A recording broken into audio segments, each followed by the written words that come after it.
जी R शिक्षण या आपल्या यूट्यूब चॅनलमध्ये आपणा सर्वांचं पुनश्च एकदा सहर्ष स्वागत। राज्य सरकारी कर्मचारी, निमसरकारी कर्मचारी, पेन्शनधारक, विशेषतः राज्यातील शिक्षक शिक्षकेतर कर्मचाऱ्यांसाठी आताच्या घडीची मोठी महत्त्वपूर्ण अशी बातमी समोर आलेली आहे।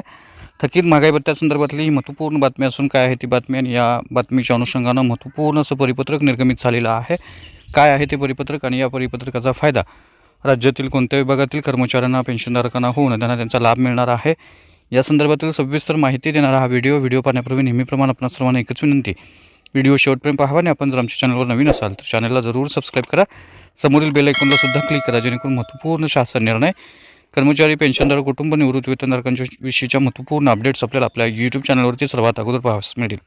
जसं की आपण स्क्रीनवर पाहताय, महाराष्ट्र शासनाचं दिनांक 7 एप्रिल 2026 रोजी म्हणजे आज निर्गमित झालेलं महागाई भत्ता थकबाकी संदर्भातलं महत्त्वपूर्ण असं परिपत्रक राज्यातील अनेक विभागातील, विशेषतः माध्यमिक, प्राथमिक, उच्च माध्यमिक विभागातील शिक्षक शिक्षकेतर कर्मचारी, शालेय शिक्षण व क्रीडा विभागाशी संबंधित असणारे जे कर्मचारी आहेत त्यांचं पेन्शनधारकांचं वेतन पेन्शन जे आहे ते अद्यापही मार्चचे वेतन पेन्शन प्रलंबित आहे आणि या संदर्भात महागाई भत्ता थकबाकी जे आहे ते देय आहे ह्या महिन्यामध्ये आणि या संदर्भातलं मार्च 2026चं वेतन महागाई भत्ता फरकासह अदा करण्यासंदर्भातलं महत्त्वपूर्ण असं परिपत्रक आणि याच्या अनुषंगानं असं म्हटलेलं आहे की महाराष्ट्र शासनाच्या संकेतस्थळावर विषयांकित प्रकरणी शासन निर्णय उपलब्ध आहे। दिनांक 1/7/2025 पासून महागाई भत्त्याच्या दरात सुधारणा करण्यात आलेली असून जुलै 2025 ते ऑक्टोबर 2025 या कालावधीतील थकबाकी मार्च 2026च्या महिन्यात रोखीनं अदा करण्याबाबत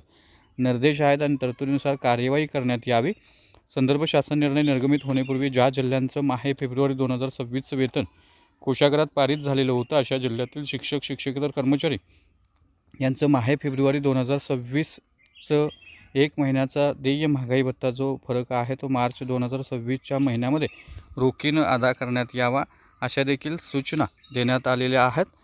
वाढीव महागाई भत्ता व महागाई भत्ता थकबाकीबाबत शालार्थ प्रणालीत टॅब उपलब्ध करून देण्यात यावा या संदर्भातल्या सूचना देखील देण्यात आलेल्या आहेत। टॅबमध्ये मर्यादा व्हॅलिडेशन लागू करण्यात यावं अशा सुद्धा सूचना देण्यात आलेल्या आहेत। त्यामुळे निश्चितच राज्यातील शिक्षक शिक्षकेतर कर्मचारी, शालेय शिक्षण व क्रीडा विभागाशी संबंधित असणारे जे पेन्शनधारक आहेत त्यांच्या महागाई भत्ता जो आहे फरकासह आता मार्चच्या वेतनात त्यांना मिळणार आहे, पेन्शनमध्ये मिळणार आहे आणि या संदर्भातली 6 एप्रिल म्हणजे कालच वेतन निधीची तरतूद केल्यामुळं येत्या 2 ते 3 दिवसामध्ये ज्या शिक्षक शिक्षकेतर कर्मचाऱ्यांचं पेन्शनधारकांचं वेतन अद्यापही झालेलं नाही त्यांना आता त्याचा लाभ जो आहे तो येत्या 2 ते 3 दिवसांमध्ये मिळणार आहे। त्यामुळे निश्चितच ही महत्त्वपूर्ण बातमी होती, महत्त्वपूर्ण परिपत्रक होतं। अशाच महत्त्वपूर्ण बातम्यांसाठी, रोजच्या महत्त्वपूर्ण शासन निर्णयासाठी चॅनलला जरूर सबस्क्राईब करा, व्हिडिओ आवडल्यास लाईक करा, शेअर करा। धन्यवाद।